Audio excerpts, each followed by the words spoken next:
Kita akan sama-sama melihat ya apa yang sudah kita diskusikan bersama-sama selama 5 hari ini ya, sehingga bisa memperkaya kita kembali. Ya, oke. Kita akan mulai dari pelajaran pertama, jadi ada 5 pelajaran ya, dan setiap hari kita akan mendiskusikan satu pelajaran dengan 2 panduan pertanyaan diskusi yang akan mengarahkan, mempertajam lagi materi-materi yang sudah disampaikan dalam modul per pelajaran. Untuk pelajaran pertama itu pengertian keluarga, orang tua, dan anak, dan ada pertanyaan diskusinya. Dalam Alkitab, baik ayah maupun ibu memiliki peran mendidik dan membentuk karakter anak.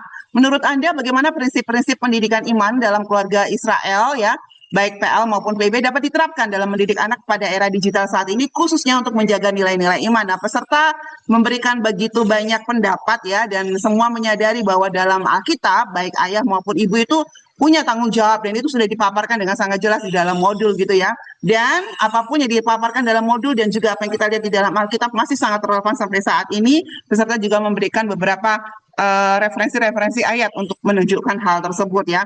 Lalu peserta juga bisa menangkap tantangan saat ini ya. Jadi tantangan saat ini banyak dipaparkan sebenarnya ketika orang tua harus mendidik anak-anak berdasarkan prinsip-prinsip pendidikan iman ya, seperti dalam keluarga. Tetapi seringkali moderator harus membawa kembali. Kalau di Alkitab bilangnya apa nih? Di Alkitab bilangnya apa ya? Untuk kita bisa melihat bahwa segala tantangan yang terjadi sebenarnya dalam keluarga Israel itu ya juga adalah tantangan-tantangan yang kita alami saat ini, sehingga di dalam satu kelompok di dalam satu ini ya, dalam satu kelas ada yang menggali ya tantangan apa aja sih yang dihadapi oleh orang tua PL dan PB saat itu, dan begitu banyak sebenarnya ketika mereka menerapkan prinsip pendidikan iman yang harus dilakukan di dalam PL maupun PB, orang tua itu sendiri sedang bergumul dengan hal-hal rohani, benturan-benturan sosial yang terjadi di dalam budaya Israel saat itu yang harus bercampur dengan kebudayaan yang non-Yahudi, atau ketika keluarga Kristen bertumbuh yang harus berbenturan dengan budaya, dengan hukum Taurat maupun hukum-hukum dari non-Yahudi saat itu. Sebenarnya begitu banyak juga tantangan yang mereka hadapi supaya bisa menjalankan prinsip-prinsip pendidikan iman yang sudah Allah berikan kepada orang Israel. Apalagi kita sekarang ya, dengan masalah dan tantangan yang begitu kompleks ya. Jadi kuncinya, makanya oleh karena itu sangat dibutuhkan, yaitu kuncinya memang harus kembali kepada firman Tuhan, mengulangi firman Tuhan dalam kehidupan sehari-hari seperti prinsip dalam keluarga Israel. Apapun tantangannya harus kembali lagi ke situ. Nah, ini juga bisa dibicarakan atau didiskusikan oleh peserta dengan sangat baik gitu ya. Tetapi tetap harus dipikirkan, tetap harus diperhatikan. Pendidikan iman bukan hanya sekadar kita ngomong, kita ngajarin anak, kita cerita Alkitab kepada anak, tetapi anak akan sangat memperhatikan tindakan nyata orang tua dalam hidup ya. Lalu juga karena ini era digital ya, selalu perlu orang tua juga belajar menerapkan prinsip-prinsip pendidikan iman ini dalam ranah era digital. Jadi perlu edukasi digital bagi orang tua maupun anak-anak supaya dapat memanfaatkan teknologi untuk memperkuat iman ya. Dari kami sendiri ya melihat bahwa memang ya untuk kita bisa ini ya, untuk kita sama-sama bisa kembali kepada pengertian keluarga dan orang tua menurut Alkitab seperti yang ada di dalam modul itu ya, kunci atau prinsip-prinsip yang diterapkan di dalam firman Tuhan itu adalah prinsip untuk pendidikan iman sepanjang masa, apapun eranya ya, apapun dunianya gitu ya, harus tetap kembali kepada prinsip-prinsip yang ada di dalam Alkitab tentang orang tua ya. Tuhan sudah menciptakan keluarga, istilah apapun yang digunakan, baik itu bayit, syebet, misipaka, patria, oikos, kurios ya, itu semua adalah bagian dari keluarga ya. Tujuannya adalah supaya Tuhan menjadi pusat dari keluarga dan seluruh generasi dalam keluarga harus menjadi miliknya ya. Jadi memang prinsip pendidikannya tidak boleh keluar dari prinsip pendidikan yang sudah diterapkan atau sudah dituliskan melalui para nabi ya, melalui hamba-hambanya di dalam Alkitab. Harus kembali kepada firman Tuhan, prinsip-prinsip tersebut ya. Dan panduan-panduan pendidikan iman dalam keluarga harus back to the Bible apapun tantangan zamannya ya. Jadi itu yang harus kita perhatikan Bapak Ibu Saudara sekalian. Lalu dalam diskusi yang kedua, pertanyaannya adalah anak dihargai tinggi nih dalam Alkitab, bahkan dijadikan teladan oleh Yesus. Apakah keluarga Kristen masa kini masih memandang anak seperti itu? Apa buktinya? Apa yang perlu diperbaiki? Ya, menariknya masing-masing eh, dalam setiap kelas ya sebenarnya semua menyadari saya tahu anak itu berharga dan merupakan teladan rohani, tetapi ada tapinya gitu ya. Banyak yang mengakui dan sangat-sangat terbuka bahwa gagal mengaplikasikan hal ini di dalam praktek mereka baik sebagai orang tua maupun sebagai pelayan anak. Karena apa? Cukup sulit dengan adanya tantangan zaman ini, sangat-sangat sulit memandang anak sendiri atau anak-anak yang kita layani seperti Yesus memandang mereka ya. Karena kadang ya oleh anak itu dipandang sebagai sebagai pemberian Tuhan ya, yang harus menjadi orang yang berhasil, harus lebih berhasil dari saya. Kalau dulu saya orang tuanya susah ya, anak saya nggak boleh susah seperti itu ya. Ya, lalu juga harus membanggakan keluarga sebagaimana dunia memandang mereka. Kalau tidak seperti pandangan dunia, apa kata dunia nanti? Malulah kita sebagai orang tua ya. Jadi itu yang selalu banyak terforsi di dalam pikiran orang tua dan itu sangat-sangat diakui oleh peserta-peserta dalam 3 kelompok gitu ya. Lalu orang tua juga dipanggil menjadi duta Allah ya untuk mendidik anak dan ini menjadi tanggung jawab ya bagi gereja yang tidak boleh diabaikan. Dan juga banyak peserta yang menyerukan, ayo gereja lebih aktif lagi mendampingi orang tua karena mungkin kebanyakan orang tua juga tidak tahu harus mulai dari mana ketika harus memandang seperti apa kami harus memandang anak-anak kami gitu ya. Sehingga akhirnya banyak anak yang tidak mendapatkan pendampingan di rumahnya sendiri. Nah, dari diskusi pelajaran pertama, pertanyaan yang kedua ini gitu ya. Sebenarnya Bapak Ibu Saudara sekalian ya, anak dalam ketulusan hatinya bahkan sejak dalam kandungan sangat-sangat siap untuk dibentuk oleh orang tuanya ya. Mereka lahir tanpa daya, Bapak Ibu Saudara sekalian ya. Apapun yang diberikan kepada mereka itulah yang akan membentuk mereka. Oleh karena itu ya, kita perlu selalu anugerah dari Tuhan supaya kita dalam kelas sudah tahu tantangannya apa, sudah tahu bagaimana dunia memandang dan itu adalah hal yang salah. Oleh karena itu PR kita sekarang adalah mari kita mohon Tuhan, Engkau sudah memberikan anugerah di dalam hidupku. Aku juga memerlukan anugerah daripadamu sebagai orang tua, sebagai pelayan anak, untuk bisa memandang anak-anak ini yang sudah Engkau percayakan kepadaku, melihat anak-anak ini sebagaimana Engkau memandang mereka. Sehingga kita minta tolong kepada Tuhan supaya bisa melihat anak-anak ini sebagai pribadi yang layak dihormati, pribadi yang dikasihi, dan pribadi yang di dalamnya kita bisa melihat contoh iman yang Tuhan inginkan, terutama dalam hal kerendahan hati ya, untuk datang kepada Tuhan. Dan bawalah mereka kepada Tuhan. Jangan sampai semua kelemahan-kelemahan kita sebagai orang tua ya, mungkin kegagalan-kegagalan kita sebagai orang tua untuk mempraktekkan prinsip-prinsip pendidikan dalam Alkitab menjadi hal yang menghalangi mereka datang kepada Kristus ya. Bahaya ya, nanti ada batu yang diikatkan di leher kita Bapak Ibu Saudara sekalian ya. Jadi bawa mereka, pastikan mereka datang kepada Tuhan dan pandang mereka sebagai pribadi ya, seperti Yesus memandang mereka. Lalu dalam pelajaran yang kedua, kita mendapat pelajaran di modul itu pengertian keluarga Kristen. Pertanyaan ketiga di sini adalah keluarga Kristen dibentuk oleh Allah, berpusat kepada Kristus dan dipanggil untuk menyembah, taat, serta menjadi terang. Menurut Anda dari kelima prinsip ini mana nih yang paling sulit dihidupi secara nyata? Kenapa? Dan apa langkah pertama untuk restorasi gitu ya? Nah, jawaban yang paling banyak itu ada 3 itu ya. Yang pertama berpusat kepada Kristus, lalu yang kedua taat kepada Tuhan, lalu yang keempat yang ketiga adalah menjadi terang. Ini adalah tantangan terbesar dalam 3 kelas diskusi ya. Kenapa ya? Karena ya peserta berkata ada pengaruh dosa, tekanan hidup, sibuk bekerja ya. Lalu tidak bisa lagi konsentrasi banyak kepada keluarga supaya kita bisa menjadi keluarga yang bersinar bagi dunia. Pertanyaannya sekarang ya, apakah dengan tidak adanya kesibukan, dengan tidak adanya hambatan, dengan tidak adanya tekanan hidup menjamin bahwa orang tua tetap dapat berpusat kepada Kristus, bahwa menjamin bahwa orang tua akan taat kepada Tuhan, menjamin bahwa keluarga akan menjadi terang? Nah, ini perlu didiskusikan karena mungkin bukan kesibukan kita yang menyebabkan, tetapi ada akar ya, ada akar yang paling penting di dalamnya, yaitu hati kita yang terpaut kepada Kristus. Kesibukan apapun seharusnya tidak akan membuat kita kalah dan lalai ya, Bapak Ibu Saudara sekalian ya. Lalu juga dibahas kemajuan teknologi juga bisa jadi tantangan, sehingga langkah awal yang perlu diambil adalah apa? Memulihkan kondisi atau keadaan Kristus sebagai pusat kehidupan keluarga dan membangun kembali waktu-waktu yang intim bersama Tuhan di dalam keluarga. Mau tidak mau, begitu ya Bapak Ibu Saudara sekalian ya. Dan dari apa yang dipelajari oleh Bapak Ibu Saudara sekalian dalam diskusi yang bagian ketiga ini selanjutnya ya, kita bisa melihat kelima prinsip ini tidak bisa hanya diterapkan salah satu aja. Pokoknya salah satu itu paling penting ya. Hanya berpusat kepada Kristus itu penting sehingga yang lain itu ngikutin enggak ya. Kelima prinsip ini harus dihidupi secara nyata. Ya, tidak bisa hanya diterapkan beberapa atau salah satu saja. Kalau kita sulit menerapkan salah satu prinsip saja, berarti seluruh prinsip atau 5 prinsip itu sudah pasti kita juga mengalami kesulitan ya. Jadi jangan menganggap, oh saya tahu kok keluargaku dibentuk oleh Allah, tapi kita tidak punya keluarga yang berpusat kepada Kristus. Itu berarti kita nggak paham nih apa maksudnya keluarga Kristen dibentuk oleh Allah. Jadi pastikan kita memahami kelima prinsip ini ya. Perlu evaluasi kalau ternyata ada satu prinsip yang kita sangat sulit hidupi. Cari akarnya ya, dan hidupi sesuai dengan kehendak Tuhan.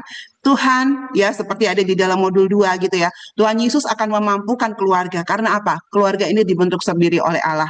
Ketika kita punya komitmen untuk terus berpusat kepada Kristus ya, untuk menyembah Dia, membawa keluarga menjadi keluarga yang taat dan menjadi keluarga yang terang, Tuhan akan menolong, Tuhan akan peduli dan tidak akan pernah melepaskan keluarga yang punya komitmen ini kepada Tuhan. Ya, kita masuk dalam pelajaran yang kedua, diskusi yang keempat. Ini bicara tentang anak adalah karunia, manusia berdosa dan pribadi yang dikasih Tuhan. Apakah pengasuhan kita sebagai orang tua selama ini sudah mencerminkan 3 kebenaran ini secara seimbang? Mana nih yang paling sering terabaikan? Apa dampaknya bagi anak? Wah, ini seru nih ya ketika masuk dalam bagian ini. Karena ternyata ya banyak peserta sadar, wah pengasuhan kami belum mencerminkan 3 kebenaran tentang anak secara seimbang. Yang paling mudah ya, yang paling mudah ini ya adalah aku dapat anak itu karunia dari Tuhan ya. Anak-anak yang aku layani ini adalah karunia dari Tuhan yang luar biasa. Harus aku sayangi, harus aku didik dan aku harus usahakan yang sebaik-baiknya bagi mereka. Tetapi lupa, dan ini yang paling sulit dan ini yang mendapatkan banyak tantangan dari para peserta, yaitu memandang anak sebagai manusia berdosa ya. Karena apa? Kita melihat hanya sebagai karunia, anak adalah anak yang dikasihi ya, kita lupa ya mereka juga manusia berdosa yang harus kita bawa kepada Tuhan. Tetapi ada tantangannya, nggak tahu menjelaskan tentang konsep berdosa kepada anak gitu ya, sehingga mereka butuh keselamatan kepada Kristus ya. Selain sulit menjelaskan tentang konsep dosa, banyak yang juga mengakui sharing. Saya lebih banyak menghakimi anak tanpa pengertian. Jadi, kamu nakal, kamu bohong, kamu ini. Tanpa saya berikan pengertian, itu karena dosa yang ada di dalam dirimu, dan hanya dengan kamu minta ampun kepada Tuhan, Tuhan akan menolongmu. Nah, ini sangat-sangat jarang gitu ya. Bukan sangat jarang sih, kalau peserta mengatakan, diabaikan. Karena apa? Kita udah terlanjur emosi nih ketika anak melakukan hal-hal atau kesalahan-kesalahan yang kita anggap itu sesuatu yang tidak boleh dilakukan gitu ya. Jadi akhirnya kalau seperti ini ya, kita lupa bahwa anak ini manusia berdosa yang dikasihi dan butuh keselamatan dari Tuhan. Anak-anak sering menjadi korban dalam keluarga karena apa? Orang tua itu minim memberikan pelayanan rohani kepada dia. Jangan sentuh mereka dengan kemarahan, sentuh mereka dengan kasih Kristus. Karena apa? Mereka membutuhkan kasih Kristus gitu ya. Jadi dampak-dampak ketika kita mungkin salah memandang anak gitu ya, dan hanya melihat mereka sebagai karunia atau harta yang Tuhan berikan di dalam keluarga, bisa jadi malah anak akan merasa kurang dihargai, tidak merasa dikasih, akhirnya bisa mempengaruhi pertumbuhan emosi dan rohani anaknya. Sangat sepakat dengan pendapat-pendapat peserta seperti ini ya. Kadangkala juga pandangan bahwa anak itu adalah karunia dari Tuhan membuat orang tua malah jadi overprotective ya. Overprotectivenya bisa satu terlalu membajakan atau kedua terlalu keras gitu, tanpa memberikan kasih yang sejati, itu kasih dari Kristus, dan menuntut ini dan itu kepada anak harus sesuai seperti yang orang tua ingini gitu ya. Jadi jangan sampai pengasuhan atau cara kita memandang ya pelayanan kepada anak gitu ya membuat kita menjauhkan justru mereka dari kasih Tuhan. Ya, dari diskusi ini Bapak Ibu Saudara sekalian, mari kita terus bersyukur kepada Tuhan untuk setiap anak yang Tuhan karuniakan dalam keluarga maupun anak-anak yang kita layani gitu ya. Setiap hari rendahkan hati kita di hadapan Tuhan. Naikkan doa kita kepada Tuhan. untuk anak-anak kita dan untuk kita sendiri, supaya Tuhan menolong kita, untuk kita bisa membawa anak-anak ini juga yang menghadapi begitu banyak tantangan ya, dalam pertumbuhan mereka sebagai seorang anak. Anak kita giginya tumbuh aja, mereka tersiksa loh Bapak Ibu Saudara sekalian ya. Mereka mau bertumbuh besar aja, mereka harus sakit loh Bapak Ibu Saudara sekalian. Mereka juga banyak tantangan dalam pertumbuhan mereka sebagai seorang anak, itu dalam hal fisik. Belum lagi tantangan dari dunia luar ketika mereka tidak bersama dengan kita. Begitu banyak tantangan yang mereka hadapi ya. Ketika kita bisa memandang mereka sebagai karunia, juga sebagai manusia berdosa dan anak-anak yang dikasih oleh Tuhan ya, hati kita akan terus mendoakan mereka dan hati kita akan selalu mencari cara, Tuhan bagaimana aku bisa memandang mereka sebagai anak-anak yang Kau kasihi. Dan jangan biarkan egois kita membuat anak-anak kita bertumbuh dalam label identitas dunia ya. Karena kita mengabaikan hal terpenting dalam hidup mereka, yaitu identitas Kristus di dalam hidupnya. Inilah kegagalan orang tua yang paling besar. Kalau sampai anak-anak malah bertumbuh besar di dalam identitas dunia, tetapi mereka tidak punya identitas Kristus di dalam hidupnya ya. Ambisi kita untuk anak-anak dalam hidup kita adalah bagaimana mereka bisa sukses di dalam pertumbuhan rohani mereka dan menjadi anak-anak yang menyenangkan hati Tuhan. Amin. Kita lihat dalam pelajaran yang ketiga ya, yaitu tentang tugas dan tanggung jawab orang tua, gitu ya. Pelajaran yang pertanyaan yang kelima itu tentang apa tantangan terbesar yang dihadapi oleh orang tua Kristen dalam memenuhi kebutuhan anak ya. Ada 6 kebutuhan anak berdasarkan firman Tuhan dan bagaimana agar kita tidak terjebak untuk memenuhi kebutuhan anak berdasarkan standar keberhasilan dunia, gitu ya. Ya, peserta bisa melihat ya bahwa tantangan utama yang memang saat ini menjadi pergumulan adalah tekanan dunia yang menuntut kesuksesan secara materi atau akademik sebagai ukuran keberhasilan anak. Sehingga ketika mencari sekolah pun berusaha mati-matian gimana anakku biar masuk sekolah yang nanti kalau lulus dari sekolah ini pendidikannya, pekerjaannya bagus ya, gitu ya. Itu banyak ya. Kalau misalnya masuk ke sekolah ini, biasanya mereka akan menjadi anak pintar. Jangan masuk ke sekolah yang sana, gitu ya. Karena nanti di sana isinya takutlah nanti nggak akan terjadi kesuksesan secara dunia. Ini tantangan utama, gitu ya. Itu hal yang wajar dan natural sebagai seorang orang tua yang pasti ingin anak-anaknya berhasil ya. Tetapi kebutuhan anak nggak bisa hanya diukur dari aspek fisik, tapi ada juga emosional dan rohani, dan ini yang sering kita abaikan gitu ya. Jadi peran orang tua sebagai teladan iman sangat penting ya. Lalu jagalah keseimbangan antara memenuhi kebutuhan hidup dan mendidik anak-anak secara rohani. Ini merupakan pergumulan orang tua sehari-hari. Bagus kalau kita masih bisa bergumul tentang hal ini. Kalau udah nggak bergumul tentang hal ini, kisera-sera lah jalan seperti apa adanya. Wah, itu yang bahaya ya. Jadi juga beberapa peserta juga menyadari sangat terjebak dalam mengasuh demi dunia bukan demi Tuhan. Dan ya, oke sebentar ya. Ya. Oke ya, dan ketika anak-anak bertumbuh besar ya, ketika mendiskusikan soal kebutuhan rohani menjadi titik balik refleksi bagi orang tua dan banyak sekali yang perlu dievaluasi ya. Terkait dengan diskusi 5 ini ya, kami hanya mengingatkan lagi kembali tentang firman Tuhan ya. Amsal 29 ayat 17, didiklah anakmu maka dia akan memberikan ketentraman dan mendatangkan kesenangan bagi jiwamu. Didiklah orang muda di Amsal 22 ayat 6. Didiklah orang muda menurut jalan yang patut baginya, maka pada masa tuanya dia tidak akan menyimpang dari jalan itu. Dan seperti yang Kristus katakan ya, tentang kebutuhan utamanya adalah apa? Ya, makananku adalah melakukan kehendak Dia yang mengutus aku dan menyelesaikan pekerjaannya ya. Apakah kita sebagai orang tua juga sudah bisa berkata seperti ini dalam mengasuh anak-anak kita? Ya, apakah kita juga bisa mendidik anak-anak kita dan melihat bahwa kebutuhan utama hidup mereka adalah melakukan kehendak Tuhan dan menyelesaikan rencana Tuhan di dalam hidupnya? Ini menjadi tugas dan tanggung jawab kita sebagai orang tua ya. Harus dicamkan. Ya, lalu kita lihat di dalam diskusi yang keenam, masih dalam pelajaran yang ketiga. Bagaimana orang tua Kristen dapat menjadikan teknologi atau teknologi digital atau AI sebagai kawan ya dalam menjalankan tugas dan tanggung jawabnya terhadap anak gitu ya. Jadi memang sebagian besar bersyukur puji Tuhan sudah menjadikan teknologi sebagai kawan, walaupun ada yang merasa teknologi ini juga sebagai lawan. Alasannya karena apa? Saya masih anti ya dengan teknologi, atau saya nggak tahu cara memanfaatkan teknologi gitu ya, atau mungkin keterbatasan keluarga juga terhadap teknologi, dan banyak sekali ya hal-hal lain yang mengakibatkan teknologi masih bisa menjadi lawan gitu ya. Dan juga ada kesadaran memang ya untuk bisa menjadikan teknologi sebagai kawan ini, para peserta berkata ortu memang harus lebih dulu menguasai teknologi agar bisa menjadi teladan ya. Jangan sampai kita ketinggalan jauh sekali di belakang anak ya. Paling nggak ketinggalannya dikit lah. Kalau ketinggalan pasti ya, anak-anak pasti akan lebih terdepan kalau soal teknologi ya. Tapi jangan sampai kita ketinggalan terlalu jauh dari mereka. Oleh karena itu memang sangat-sangat dibutuhkan usaha dan effort ya untuk kita bisa belajar.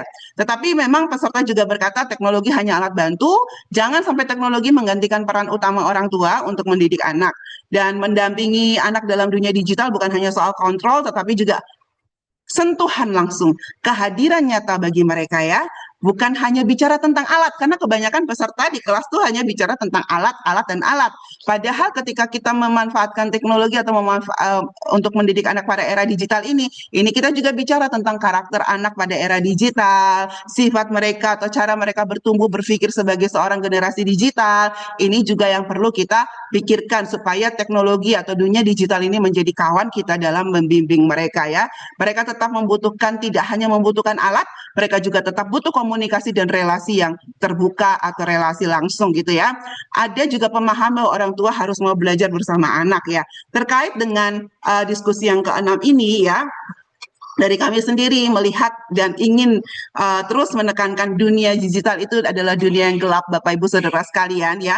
Tetapi masalahnya sekarang disitulah anak-anak kita sekarang berada, dan nggak mungkin kita bisa tarik mereka keluar dari dunia digital.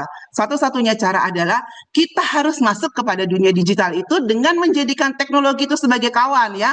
Walaupun kalau tidak hati-hati bisa menjadi lawan juga. Bagaimana caranya? Ya, pastikan ya lagi orang tua harus paham akan prinsip firman Tuhan. Segala sesuatu diciptakan oleh Tuhan untuk kemuliaannya, termasuk juga untuk menjalankan tugas kita sebagai orang tua Kristen. Ketika kita memanfaatkan teknologi digital, pastikan kita pun memanfaatkan teknologi yang kita pegang di tangan kita untuk kemuliaan nama Tuhan. Dengan begitu, kita tahu caranya bagaimana kita masuk untuk menjangkau anak-anak kita dalam dunia digital.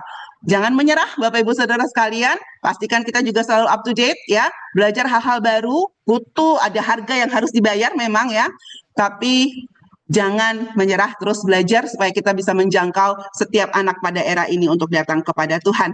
Kita masuk dalam pelajaran yang keempat, Bapak Ibu Saudara sekalian ya, yaitu tentang pola pengasuhan orang tua Kristen gitu. Ini ada survei ya yang kami berikan supaya nanti kita juga bisa tahu ya, kalau tentang masbah keluarga itu kita nggak bicara tentang pengaturan orang tua. Masbah keluarga itu berarti kita juga bertanya kepada anak ya, karena mereka juga bagian dari masbah keluarga, sehingga kami tergelitik untuk bisa bagaimana kita bisa tahu masbah keluarga ini efektif bagi seluruh anggota keluarga termasuk anak-anak ya. Nah, survei-survei yang diberikan ya menghasilkan ini pelajaran-pelajaran penting dari para peserta, bahwa anak-anak sangat-sangat senang, kebanyakan memberikan anak-anak itu senang sekali kalau keluarga bisa berkumpul untuk berdoa bersama. Apalagi kalau kegiatannya itu hangat dan menyenangkan. Kalau ada nonton-nonton film, nyanyi-nyanyi gitu, katanya seneng gitu ya. Nah, tapi kelemahan utama dari masbah keluarga adalah apa? Nggak konsisten ya. Padahal untuk mendidik anak-anak itu harus konsisten gitu ya. Doanya terlalu lama katanya, bertele-tele, suasananya kaku gitu ya menurut anak-anak, dan metode untuk menyampaikan firman Tuhan atau metode ketika untuk masbah keluarganya tuh nggak sesuai untuk anak-anak. Itu yang banyak, kalau mau diubah itu yang ingin diubah katanya oleh anak-anak ya. Dan kebanyakan peserta juga melihat perlunya memperkuat, selanjutnya ya, kebanyakan peserta juga melihat perlunya memperkuat unsur kasih Kristus dan suasana sukacita ya dalam masbah keluarga. Karena kadang gini, masbah keluarga itu bukan jadi masbah untuk berdoa. Masbah keluarga itu menjadi apa? Menjadi tempat untuk menghakimi anak-anak. Ketika ada firman Tuhan dibacakan, nih kamu kayak gini nih ya, itu malah jadi tempat penghakiman, tempat anak-anak merasa firman Tuhan ini kok bukannya mendatangkan sukacita, malah bikin sebel, bikin jengkel. Bahkan ada satu peserta yang menulis ya di dalam ininya ya, di dalam pendapatnya ya, Kadang-kadang masbah keluarga membuat anak-anak tidak mood, apalagi setelah sebelumnya mama marah kepada saya. Itu saya nggak mood. Itu, wah ini saya banget waktu masih kecil gitu ya. Kalau orang tua habis marah-marah lalu tiba-tiba masbah keluarga, rasanya udah nggak mood itu ya, mengikuti masbah keluarga gitu ya. Nah, lalu peserta juga mendiskusikan bagaimana masbah tanpa firman, karena ada juga yang masbah keluarga ternyata hanya doa bersama saja gitu ya, dan sharing.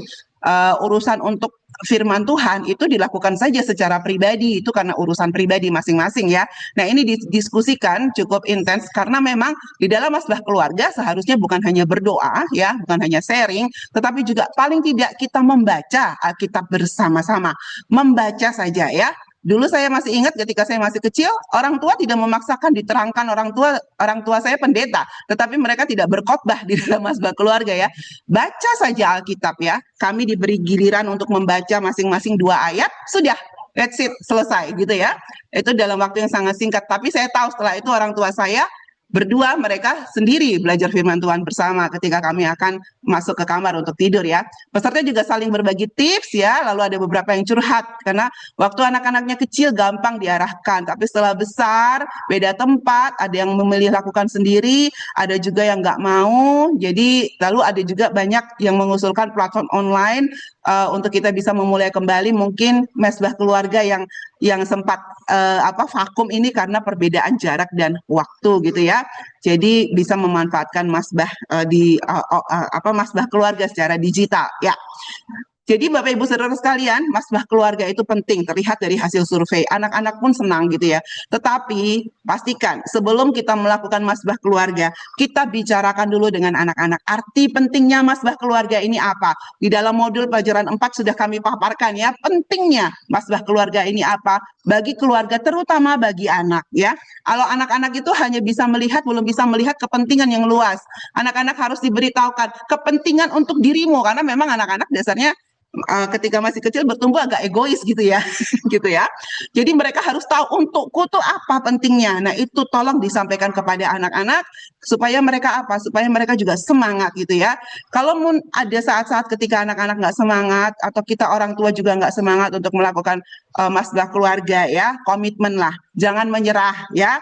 Orang tua tetap harus lakukan. Ketika anak nggak mau ikut, nggak usah terlalu dihakimi gitu ya. Pastikan mereka melihat masbah keluarga ini akan dilakukan secara konsisten. Mau atau kamu tidak mau ikut, ada atau kamu tidak ada, kamu mood atau sedang tidak mood, masbah keluarga ini akan tetap ada di dalam keluarga kita ya. Dan ini sangat penting untuk menyatakan karena keluarga ini adalah milik Kristus. Lalu kita masuk dalam diskusi ke-8, masih dalam pelajaran yang keempat. Bagaimana cara orang tua Kristen atau petobat baru menerapkan prinsip-prinsip didikan dalam Ulangan 6, 4-9, sementara mereka sendiri masih harus banyak belajar firman Tuhan gitu. Peserta dari yang bisa kami padatkan ya, peserta mengatakan bahwa prinsip orang tua Kristen baru dan orang tua Kristen lama harus selalu belajar dan belajar, nggak peduli mau baru atau mau lama ya, prinsipnya sama sebenarnya ya. Orang tua baru nggak perlu menunggu secara sempurna ya untuk mulai mendidik anak dengan firman Tuhan, mulai dari apa yang kita tahu saat ini ya. Lalu juga peserta menekankan orang tua petobat baru juga bisa belajar dan bertumbuh bersama anak ya, bahkan bisa belajar bersama dalam komunitas sel persekutuan, jadi harus proaktif juga ya ketika mengetahui keterbatasan mereka. Lalu juga sangat penting adanya membangun budaya belajar firman Tuhan secara aktif di rumah, termasuk dengan memanfaatkan teknologi yang tersedia. Nah ini yang harus diberikan. Mungkin gereja perlu membantu ya orang tua atau petobat baru ini karena mungkin mereka belum bisa secara mandiri gitu ya. Jadi perlu menghidupi firman dalam tindakan supaya bisa berdampak ya lebih daripada sekadar menyampaikan pengetahuan Alkitab. Jadi petobat baru bisa mengatakan atau bisa memberikan kesaksian kepada anak-anak mereka ya, bagaimana saat ini hidup mereka diubahkan oleh Kristus gitu ya. Pengalaman-pengalaman seperti ini juga bisa menolong anak-anak bertumbuh gitu ya. Dan memang prinsip Ulangan 6 harus diterapkan dalam pendidikan rohani anak dalam keluarga apapun ya. Dari kami sendiri ya, kami terus mengingatkan ya bahwa keluarga yang sudah menjadi milik Kristus harus dilengkapi untuk menerapkan prinsip-prinsip firman Tuhan dalam keluarga. Tidak bisa dibiarkan sendiri ya, ini panggilan bagi gereja untuk membimbing keluarga Kristen ya, petobat baru maupun keluarga Kristen lama yang cukup bermasalah dalam urusan pertumbuhan rohani dalam keluarga mereka. Mereka perlu dibimbing untuk membangun kebiasaan disiplin rohani dari langkah yang paling kecil ya. Mungkin itu tadi berdoa bersama sebentar pagi maupun malam ya, baca firman Tuhan sehingga nanti bisa step by step memenuhi langkah-langkah disiplin rohani yang ada di dalam pelajaran 4 ya. Dan jangan ditunda, jangan menunggu sempurna karena ini prosesnya seumur hidup, Bapak Ibu Saudara sekalian. Jadi bukan hanya untuk petobat baru ya, tapi juga untuk orang tua yang sudah lama menjadi pengikut Kristus. Kita masuk dalam pelajaran kelima, yaitu panggilan keluarga dan orang tua dalam gereja ya. Di sini bicara tentang, kita diskusi tentang pemuritan kepada anak, sering dianggap tugas guru sekolah minggu atau gereja. Apa nih konsekuensinya bagi gereja dan keluarga? Bagaimana gereja dapat memperlengkapi orang tua agar mampu menjadi murid Kristus yang memuridkan anak-anaknya secara efektif ya. Dari peserta, dari rangkuman OTK 1 sampai 3, pemuritan kepada anak adalah tanggung jawab utama orang tua. Ini semua sepakat ya. Bukan hanya guru sekolah minggu. Kalau misalnya pemuritan kepada anak hanya dianggap sebagai tugas gereja atau tugas guru sekolah minggu ya, keluarga akan kehilangan peran pentingnya sebagai tempat pertama dan utama pertumbuhan iman. Ya, panggilan khusus yang Tuhan berikan kepada keluarga akan hilang fungsinya. Ini sangat-sangat berbahaya. Ya, nah ini tadi yang saya tekankan ya, jangan sampai kita lebih banyak memuridkan anak orang lain ketika kita aktif pelayanan atau kita aktif melakukan aktivitas kita di luar rumah ya, dibandingkan kita memuridkan anak kita sendiri ya. Jangan sampai terjebak dengan jebakan iblis, Bapak Ibu Saudara sekalian ya. Gereja perlu berperan aktif memperlengkapi orang tua melalui pelatihan, kelompok sel keluarga, memberikan panduan praktis dalam memuridkan anak-anak, dan memang perlu kerjasama yang sinergis antara gereja dan keluarga agar masing-masing memahami peran dan tanggung jawab untuk pemuritan. Jadi kita nggak bisa mengerjakan ini sendiri ya, harus bersama-sama ya. Nah, dari diskusi yang sudah dijalankan oleh peserta dalam diskusi yang ke-9 ini ya, memang perlu dibangun kesadaran bahwa keluarga Kristen bukan sekedar keluarga tetapi juga sebagai gereja yang terkecil. Sehingga ya sama seperti gereja yang punya fungsi penginjilan, orang tua juga harus menjalankan fungsi tersebut. Fungsi penginjilan, fungsi pemuritan ini kepada anak-anak ya. Ini tanggung jawab nggak bisa ditawar-tawar lagi Bapak Ibu Saudara sekalian ya. Tapi kalau merasa nggak mampu, nggak ada waktu, harus proaktif dong gitu ya. Jangan terlena, saya nggak ada waktu kok, toh ada gereja. Saya udah masukkan anak saya ke sekolah Kristen yang berkualitas nomor 1 di dunia gitu ya. Kan kadang-kadang ada orang tua tuh, anak saya diterima di SMA ini di dalam ranking Indonesia, sekolah ini ranking 1 ya. Pendidikan agamanya sangat baik. Bapak Ibu Saudara sekalian, pendidikan agama yang diberikan di sekolah itu hanya untuk memenuhi pengetahuan anak ya. Tetapi berdasarkan iman, berdasarkan kehidupannya sehari-hari, pengalaman bersama dengan Kristus, mereka akan melihat dari hidup orang tuanya. Mereka nggak mungkin lihat dari hidup gurunya, karena mereka nggak tahu hidup gurunya seperti apa di rumah. Yang mereka hanya ingat perkataan gurunya. Mereka tidak akan pernah mengingat hidup gurunya seperti apa, jatuh bangun gurunya menghadapi atau jatuh bangunnya pendeta menghadapi pertumbuhan rohani, mereka tidak akan lihat. Tetapi mereka akan bisa melihat dengan mata kepala sendiri jatuh bangunnya orang tua di dalam pertumbuhan iman orang tua kepada anak. Dan anak akan belajar dari pengalaman orang tuanya mengikut Kristus. Ini yang harus kita perhatikan. Sehingga sama sekali nggak boleh memberikan 100% tanggung jawab pemberitaan ini kepada gereja. Orang tua punya pengalaman, orang tua punya PR yang sangat besar ya.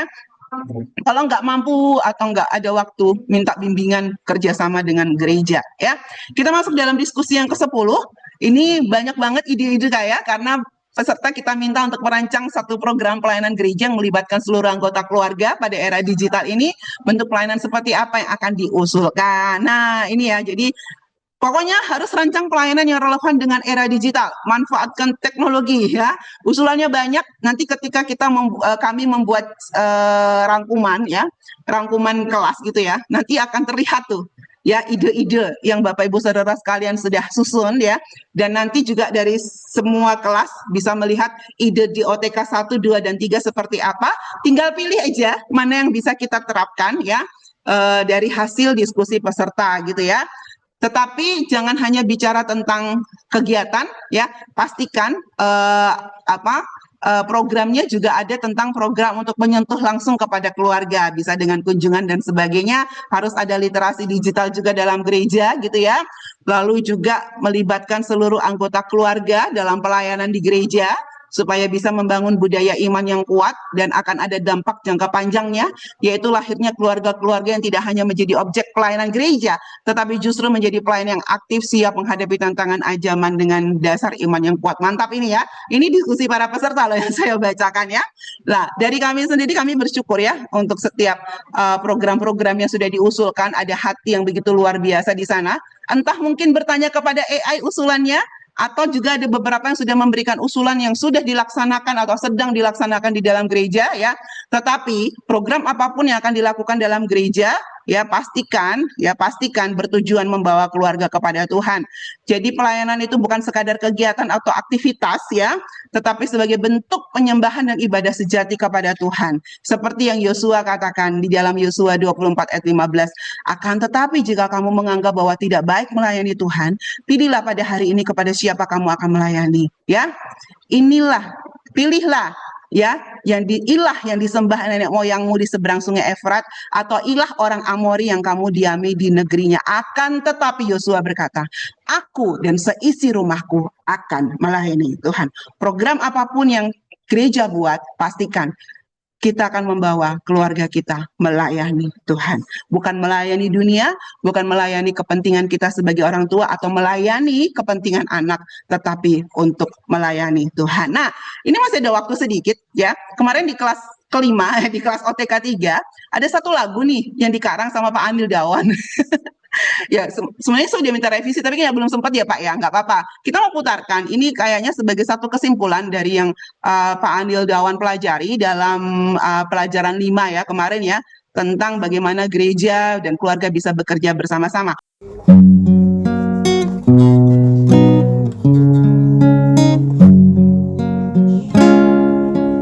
Keluarga adalah lingkaran yang utama.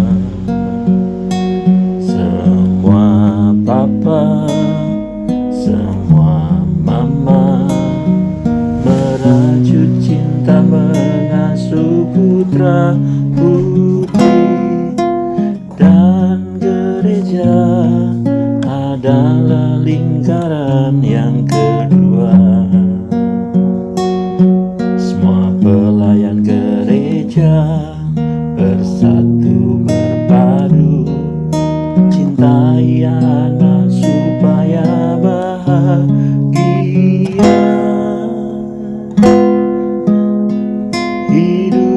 Hidupmu akan selalu berarti jika tulus melindungi, menyayangi. Wujudkan hidup anak yang sejahtera, tekadkan hati dalam doa dan karya. Jika nanti di penghujung usia hidupku berarti untuk anak-anak yang bahagia.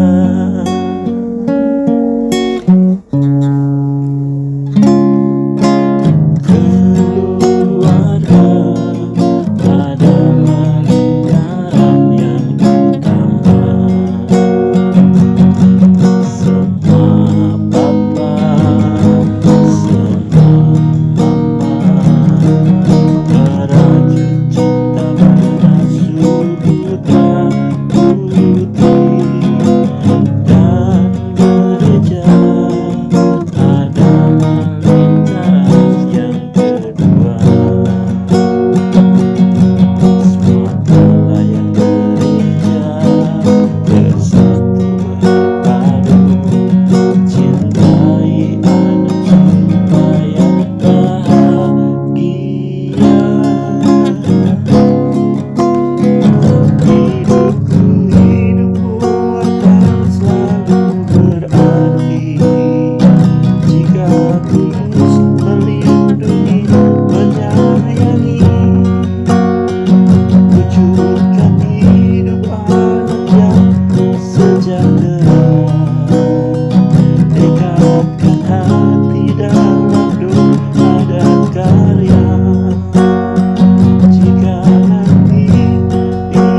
puji Tuhan. Terima kasih Pak Anil. Ini menjadi satu apa ya, satu satu ini ya, satu sharing yang disampaikan Pak Anil dalam OTK 3 dalam bentuk lagu ya.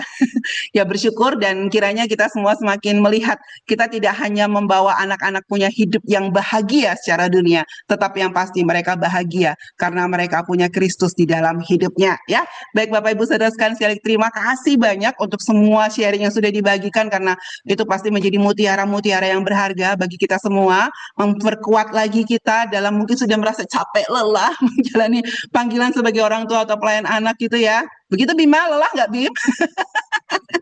Ya, tetapi bersyukur Tuhan menolong kita dan keluarga kita di OTK 1 sampai 3 ini juga menjadi penguat ya, menjadi jawaban doa dari Tuhan mungkin ketika saat ini kita sudah mulai lelah, kita dipulihkan dan dihidupkan kembali. Saya serahkan kepada Roma dulu untuk evaluasi proses administrasinya.